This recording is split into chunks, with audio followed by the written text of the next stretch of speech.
உங்களுடைய பேச்சு தோரணை ஹீரோயிசம், நீங்க சினிமாவில தான் ஹீரோ. நிஜத்தை புரிஞ்சுக்கங்க. நிஜத்துல நீங்க ஹீரோவே கிடையாது. நீங்க இங்க சிஎம் சார் அப்படின்னு சொல்ற ஒவ்வொரு இடத்துலயும் அங்க உங்களோட மாவட்ட நிர்வாகி 2 அடி கூட கிடைக்க போகுதுங்க. இதுதான் உண்மை, இதுதான் யதார்த்தம். சட்டப்படி நடவடிக்கை யார் தப்பு செஞ்சிருந்தாலும் எடுங்கன்னு சொல்றதுதான் ஒரு தலைவருக்கு அழகா இருக்கும். சட்டத்தின் வழிதான் கொடுக்கணுமே தவிர இதுல நான் இங்க இருக்கேன், நான் இந்த இடத்துல நிக்கிறேன், திராணி இருந்தா வந்து பாரு, தெம்பு இருந்தா வந்து பாருலாம், இதெல்லாம் உங்க சினிமாவில யார் தலைவன்? தன்னால ஒரு நபர் கூட பாதிக்க கூடாதுன்னு நினைக்கிறவன் தான் தலைவன்.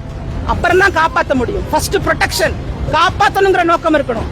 அந்த ஒரு துக்கத்தை கூட உங்களால அந்த இடத்துக்கு போய் வெளிப்படுத்த முடியல. அந்த துக்கத்தை வெளிப்படுத்த கூட ஒரு கண்ணீர் ஒரு சொட்டு வரல. நீங்க ஒரு சினிமா பிரபலம் அப்படி இருந்தாலுமே களத்துக்கு வரும்போது கூட்டம் வருங்கிறீங்கல்ல, அந்த கூட்டத்தை அறிவார்ந்த கூட்டமாக மாற்றுவதற்கான சில ஏற்பாடுகளையாவது நீங்க செஞ்சீங்களா?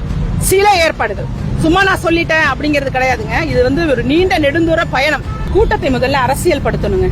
நீங்க ஒரு புதிய கட்சி, நாமளும் ஏத்துக்கிறோம், அனுபவம் இல்லை ஏத்துக்கிறோம். ஆனா நீங்க தான் சொல்றீங்க நாங்க அதுக்கு முன்னதாக ரசிகர் மன்ற இயக்கமா இருந்தோம் அப்படின்னு சொல்றீங்க. அப்ப அந்த மாவட்ட நிர்வாகிகளை அரசியல் படுத்தணும்.